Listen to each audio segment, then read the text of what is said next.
कल जैसे कि हमने पढ़ा था कॉम्प्लेक्स नंबर में हमने क्या पढ़ा था, आर्गेंट प्लेन के बारे में पढ़ा था, मॉडुलस के बारे में पढ़ा था और एंगल फाइंड आउट करने के बारे में पढ़ा था। आज हम पढ़ते हैं प्रॉपर्टीज ऑफ आयोटा। आयोटा क्या होता है? आयोटा को हम क्या करते हैं, आयोटा को शो करते हैं आई से। इसकी प्रॉपर्टीज क्या होती हैं? इसकी जो फर्स्ट प्रॉपर्टीज होती है कि अगर आई की पावर 4n की अगर फॉर्म होती है तो इसकी वैल्यू क्या होती है, 1 होती है। और अगर आई की पावर हमारे पास क्या होगी, आई की पावर 4n प्लस 1 होगा तो इसकी वैल्यू आई होगी। आई की पावर 4n प्लस 2 होगा तो इसकी वैल्यू माइनस का 1 होगी, क्योंकि हमें पता है आई की वैल्यू 1 करेंगे तो आई होगा। आई स्क्वायर की वैल्यू क्या होती है, आई स्क्वायर की वैल्यू -1 होती है। आई क्यूब की वैल्यू क्या होती है, माइनस का आई। एंड आई की पावर 4 की वैल्यू क्या होती है, 1 होती है। इसी तरीके से अगर कोई भी आई की पावर अगर हमें दिया है, अगर आई की पावर 4 की पावर से क्या हो जाती है, पूरा डिवाइड हो जाती है तो उसकी वैल्यू क्या हो जाती है, 1 हो जाती है। अभी आई की पावर 2 करेंगे तो कितना होगा, माइनस आई की पावर 4n प्लस 3। इसका मतलब क्या है कि आई की पावर 4n इंटू आई की पावर 3, तो इसकी वैल्यू क्या होती है, आई की पावर 4n की वैल्यू, क्योंकि ये नंबर जो है वो 4 से पूरा का पूरा डिवाइड हो रहा है तो इसलिए इसकी वैल्यू क्या हो जाती है, 1 हो जाती है। और आई की क्यूब की वैल्यू क्या होती है, वो होती है माइनस का आई, तो यानी इसकी वैल्यू क्या हो जाएगी, माइनस का आई हो जाएगी।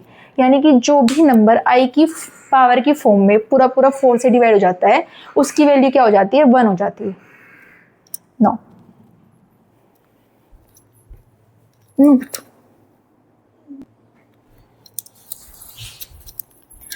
अब हम देखते हैं कि आयोटा की क्या होती है, फैक्टोरियल फॉर्म में आयोटा की वैल्यूज क्या होती है। अब हम उसको डिस्क्राइब करते हैं। अगर आयोटा की जीरो फैक्टोरियल की वैल्यू कितनी होती है, 1 होती है, ठीक है। अगर आई की पावर 0 फैक्टोरियल है या फिर आई की पावर 1 फैक्टोरियल होता है तो इसकी वैल्यू क्या होगी, 1 होगी। ये क्या होते हैं, डायरेक्ट रिजल्ट होते हैं, हमें इन्हें सोल्व करने की जरूरत नहीं, समझने की जरूरत नहीं है, हमें डायरेक्ट क्या करना है, इनको याद कर लेना है, ठीक है। आई की पावर 2 फैक्टोरियल की वैल्यू कितनी होती है, -1। आई की पावर 3 फैक्टोरियल का मतलब कितना होता है, आई टू द पावर 6 को हम कैसे लिखते हैं, आई की पावर 4 इंटू आई की पावर 2। आई की पावर 4 की वैल्यू कितनी होती है, 1 होती है। आई स्क्वायर की वैल्यू कितनी होती है, -1 होती है, तो इसलिए इसकी वैल्यू कितनी हो जाती है, -1 हो जाती है। आई की पावर 4 फैक्टोरियल, अभी हमने क्या पढ़ाएगा, कोई भी नंबर आई की पावर 4 फैक्टोरियल का मतलब क्या होता है, 4 इंटू 3 इंटू 2 इंटू 1, यानी कि ये वाला नंबर जो होता है पूरा डिवाइड किससे हो जाता है, 4 से हो जाता है। जो भी नंबर आई की फॉर्म में पूरा का पूरा 4 से डिवाइड हो जाता है उसकी हमें क्या लिख देनी है, डायरेक्ट वैल्यू क्या लिख देनी है कि उसकी वैल्यू क्या हो जाती है, 1 हो जाती है। जैसे कि आई की पावर 5 फैक्टोरियल, आई की पावर 5 फैक्टोरियल को हम कैसे लिख सकते हैं, 5 इंटू 4 इंटू 3 इंटू 2 इंटू 1, तो यानी कि इसको हम लिख देंगे 5 इंटू 4 इंटू 3 इंटू 2 इंटू 1। अब देखा कि ये पूरा का पूरा नंबर किससे डिवाइड हो रहा है, ये पूरा नंबर 4 से डिवाइड हो रहा है। जब 4 से डिवाइड हो रहा है तो इसकी वैल्यू डायरेक्ट क्या लिख देंगे कि इसकी वैल्यू क्या हो जाती है, 1 हो जाती है।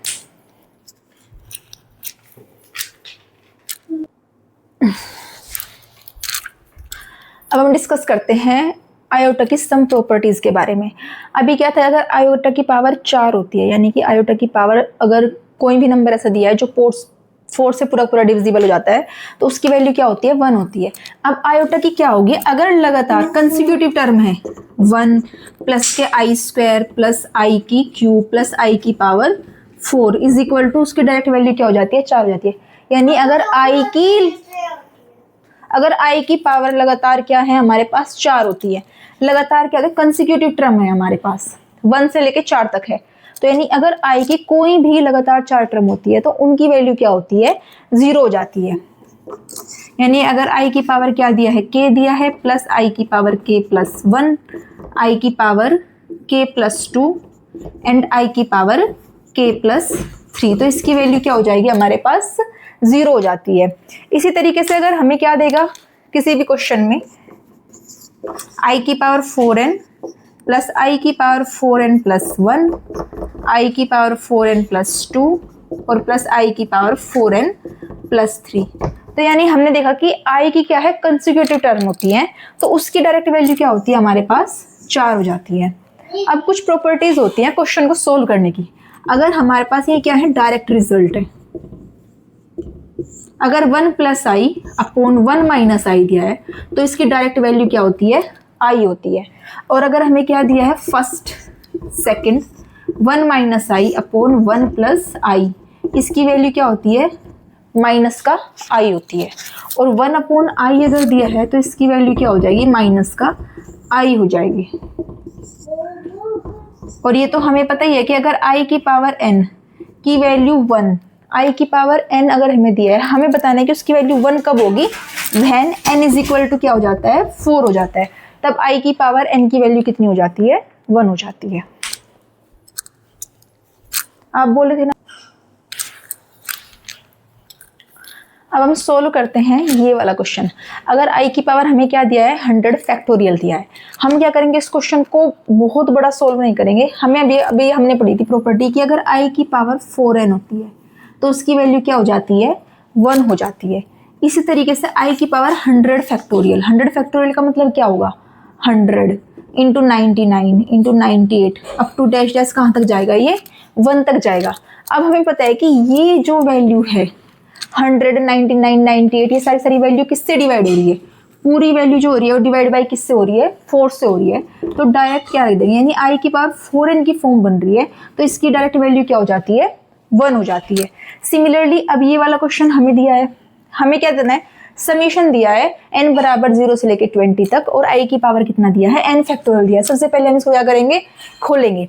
i की पावर कहाँ से शुरू है, n इज इक्वल टू 0 से शुरू है, तो n इज इक्वल टू 0 यानी i की पावर 0 फैक्टोरियल, i की पावर 1 फैक्टोरियल प्लस i की पावर 2 फैक्टोरियल प्लस i की पावर 3 फैक्टोरियल प्लस i की पावर 4 फैक्टोरियल प्लस i की power 5 factorial up to dash dash हमें कहाँ तक जाना है, 20 तक जाना है, प्लस i की पावर 20 फैक्टोरियल। अब एक चीज़ हमने ऑब्जर्व की इसमें कि अभी हमें पता है कि यहाँ तक की वैल्यू i की पावर 0 फैक्टोरियल की वैल्यू क्या होती है, 1 होती है। i की पावर 0 फैक्टोरियल की वैल्यू कितनी होती है, i होगी। i की पावर 1 फैक्टोरियल की वैल्यू भी कितनी होती है, i होती है। i की पावर 2 फैक्टोरियल की वैल्यू कितनी होती है, -1 होती है। और i की पावर 3 फैक्टोरियल की वैल्यू कितनी हो जाती है, -1 हो जाती है। बट जब बात आती है i की पावर 4 फैक्टोरियल, i की पावर 5, 4 फैक्टोरियल को हम क्या लिखते हैं, अभी पढ़ा था कि 4 फैक्टोरियल यानी 4 से पूरा पूरा डिवाइड हो रहा है तो इसकी वैल्यू 1 हो जाएगी। 5 फैक्टोरियल, 5 फैक्टोरियल का मतलब क्या होगा, 5 इंटू 4 इंटू 3 इंटू 2 इंटू 1, यानी ये नंबर भी पूरा का पूरा क्या हो रहा है, 4 से डिवाइड हो रहा है। यानी कि 4 से आगे 20 तक जितने भी नंबर हैं सबके सब क्या हो रहे हैं, पूरे पूरे 4 से डिवाइड हो रहे हैं। तो हम इन सबको क्या लिख देंगे, इसकी वैल्यू कितनी होगी, 1 प्लस इसकी वैल्यू 1 प्लस इसकी value 1 plus up to dash dash कहाँ तक जाएगा, यहाँ तक 1 हो जाएगा। अब यहाँ देखो, यहाँ कितनी टर्म है हमारे पास, 0 1 2 3, i की पावर 0 की वैल्यू कितनी हो जाएगी, i, 1 की वैल्यू भी i स्क्वायर की वैल्यू -1 और इसकी वैल्यू -i हो जाएगी। ठीक है, क्योंकि 3 फैक्टोरियल क्या होता है, i की पावर 3 फैक्टोरियल, 3 फैक्टोरियल का मतलब कितना होता है, 6 का मतलब कितना हो जाएगा, 4 इंटू 2 i की पावर 4 की वैल्यू कितनी होती है, 1 होती है, और i स्क्वायर की वैल्यू कितनी हो जाती है, -1 हो जाती है। तो इसकी वैल्यू हमने यहाँ पे i स्क्वायर की वैल्यू कितनी हो जाएगी, -1 होगी। यानी इसे हम क्या लिखेंगे, 6 है ना, तो i की पावर 4 इंटू i स्क्वायर की वैल्यू कितनी होती है, -1 होती है। सॉरी वो गलती से बोला गया, ये होती है।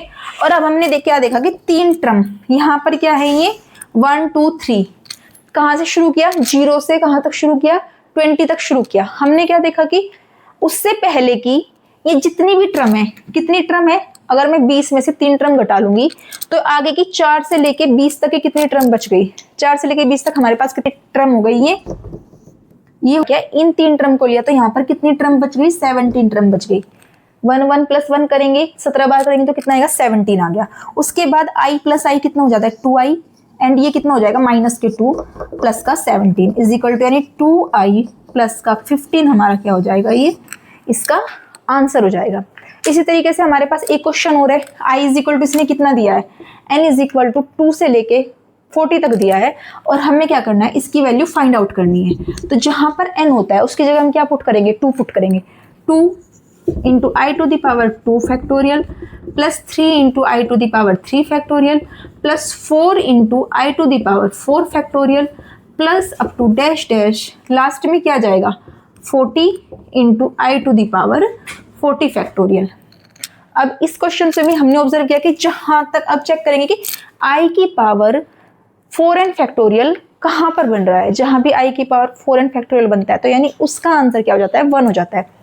अब यहाँ तक देखो, ये दो टर्म हमारे पास कैसी हैं, आई की पावर 2, अभी पढ़ा था आई स्क्वायर की वैल्यू कितनी होती है हमारे पास, आई स्क्वायर इज इक्वल टू होता है -1, आई की क्यूब की वैल्यू कितनी होती है -i, और आई की पावर 4 की वैल्यू कितनी होती है 1 होती है।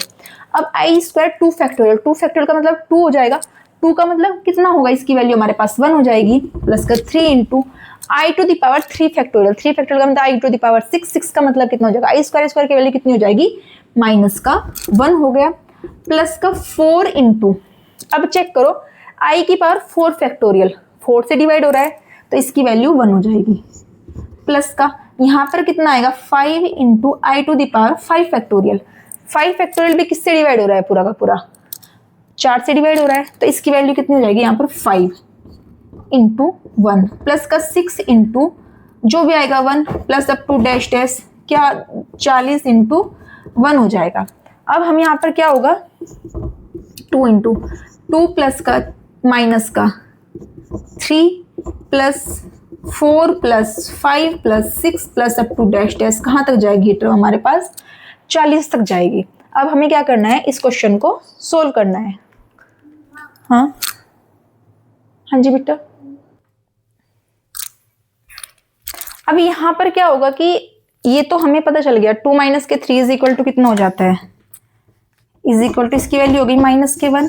अब हमें इसकी वैल्यू फाइंड आउट करनी है, 4 plus 5 plus 6 to dash dash कहाँ तक फाइंड आउट करना है, 20 तक हमें इसका सम फाइंड आउट करना है। इसका सम फाइंड आउट करने के लिए सबसे पहले हमें क्या पता होनी चाहिए, हमें पता होनी चाहिए नंबर ऑफ टर्म्स, यानी इस क्वेश्चन में नंबर ऑफ टर्म्स कितनी है। उसके लिए हम कैसे फाइंड आउट करते हैं, मेरे पास एक फॉर्मूला होता है Tn is equal to a plus का n-1 इंटू डी। ये फॉर्मूला हम कहाँ पर पढ़ते हैं, ये पढ़ते हैं AP में, यानी अर्थमेटिक प्रोग्रेशन सीरीज में। अब Tn का मतलब क्या होता है, लास्ट टर्म हमारे पास कितनी है 40, a मतलब फर्स्ट टर्म, प्लस n क्या होता है, n होता है number of term, number of term हमारे पास नहीं है तो इसको n-1, d क्या होता है इन दोनों का डिफरेंस, तो इसमें से मैं इसको लाके घटाऊंगी तो कितना हो गया 36 इज इक्वल टू n-1, यानी n इज इक्वल टू हमारे पास कितना आ गया 37 आ गया। जब n इज इक्वल टू हमारे पास 37 आ गया तब हम क्या फाइंड आउट कर सकते हैं, अब हम फाइंड आउट कर सकते हैं कि इन नंबर्स का सम कितना होगा। उसके लिए अब हम लड्डू, अब n इज इक्वल टू कितना है हमारे पास, n इज इक्वल टू हमारे पास कितना है 37 है, n इज इक्वल टू 37 आ गया। अब 37 को हमें क्या करना है, यानी इन नंबर्स का नंबर ऑफ टर्म्स हमारे पास आ गई, तो अब हम इसका क्या फाइंड आउट कर सकते हैं, हम इसका सम फाइंड आउट कर सकते हैं, यानी कि 4 प्लस के 5 plus 6 plus up to dash dash 40। यहाँ पर n इज इक्वल टू कितना है 37 है। ये सीरीज कौन सी है हमारे पास, ये सीरीज है हमारे पास अर्थमेटिक प्रोग्रेशन। अब हम क्या करते हैं, हमारे पास सम ऑफ सीरीज का कितना होता है, n इज इक्वल टू होता है n/2 2a plus n-1 into D. ये पूरा का पूरा वर्क हमें अपने माइंड में करना है और बहुत फास्ट करना है। अब हमें हमारे पास n कितना है 37/2, a कितना है यहाँ पर, a हमारे पास 4 है, 8 प्लस का n कितना हो जाएगा 36 इंटू डी कितना है 1 है, यानी 37/2 इसकी वैल्यू कितनी हो जाएगी 44। इससे क्या कर दो, इसको डिवाइड कर दो, 37 इंटू 22 ये हमारे पास क्या आ जाएगा। अब इन दोनों की मल्टीप्लाई कर दो, मल्टीप्लाई करने का सिंपल तरीका होता है 37 इंटू इसको मैं क्या कर सकती हूँ 20 प्लस 2, इसकी मल्टीप्लाई करो 0 प्लस का ये 7 4 ये हमारे पास क्या आ गया SN की वैल्यू आ गई। अब हमारे पास ये SN की वैल्यू आ गई, तो अब हम क्या फाइंड आउट करेंगे, और हमारे पास बाकी अभी फिलहाल हमने इसकी वैल्यू फाइंड आउट करी है, प्लस हमें क्या करना है -1 करना है, क्योंकि हम क्या निकाल रहे हैं, हम वैल्यू फाइंड आउट कर रहे हैं इस वाले क्वेश्चन की। अब हमारे पास क्या है, यहाँ से इसकी वैल्यू कितनी थी, ये थी -1 प्लस का 814 इज इक्वल टू कितना हो जाएगा 813 हो जाएगा। अब इस क्वेश्चन को हमें एग्जाम में बहुत ही फास्ट तरीके से करना है।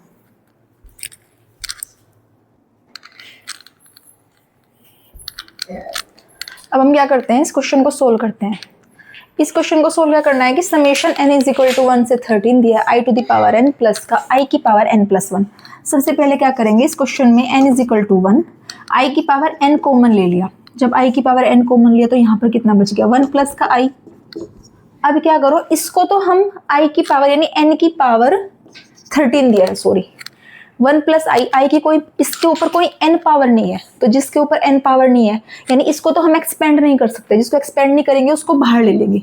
हमने क्या किया, 1 प्लस आई को समेशन से बाहर ले लिया और summation i is equal to 1 से 13 i to the power n। अब इसको एक्सपेंड करेंगे 1 प्लस आई, इसको कैसे करेंगे, इसको करेंगे i इज इक्वल टू 1 से लेके 13 तक है, i to the power 1 i square i की क्यूब i की 4 plus up to dash dash i to the power 13। इस क्वेश्चन को सोल्व करने का एक तरीका तो ये है कि जैसे मैंने बताया था कि अगर कंसेक्यूटिव 4 टर्म होती है तो उनकी वैल्यू क्या हो जाती है, 0 हो जाती है। एक सिंपल तरीका ये होता है कि i की जो लास्ट टर्म हमारे पास होती है, i की अगर लास्ट टर्म हमारे पास है उसको क्या करो, 4 से डिवाइड कर दो। इसको क्या करूंगी मैं, 4 से डिवाइड करूंगी। जब 13 को मैंने 4 से डिवाइड किया तो हमारा रिमाइंडर कितना बच के आया, रिमाइंडर आया 1। हमें देखना है रिमाइंडर, रिमाइंडर 1 आया।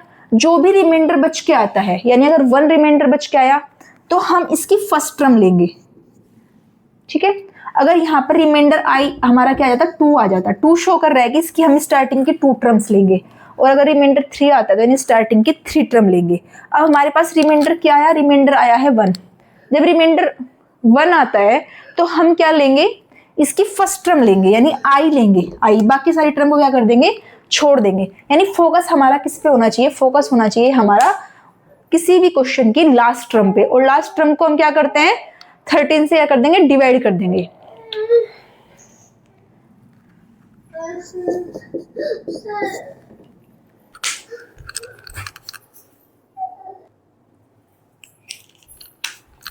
इनटू क्या लिखेंगे, यहाँ पे i लिखेंगे। i की वैल्यू कितनी, इसकी मल्टीप्लाई करो, i प्लस का आई स्क्वायर की वैल्यू यानी i माइनस का 1, ये हमारा क्या हो जाएगा, ये इसका आंसर हो जाएगा। अब हमारे पास क्या होती है, आयोटा की कुछ प्रॉपर्टीज होती है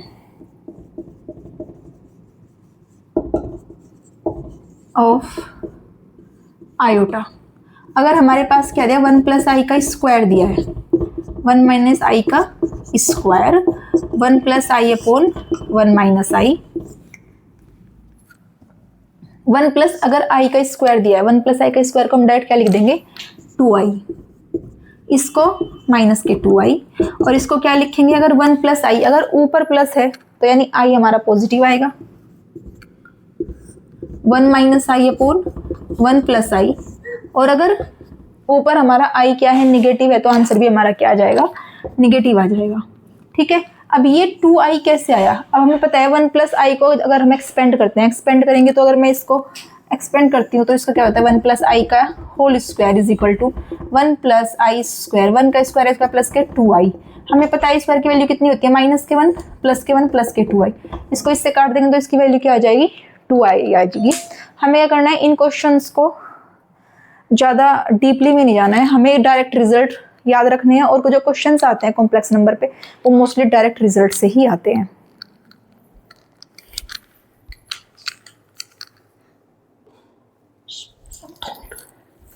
अब हमारे पास क्या होंगे, ये कुछ रिजल्ट्स हैं, जैसे कि अगर हमारे पास क्या दिया, 1 plus i to the power की होल पावर 2n। अभी 1 प्लस आई की पावर स्क्वायर तो इसकी वैल्यू 2i थी, जब 2n पावर होगी तो यानी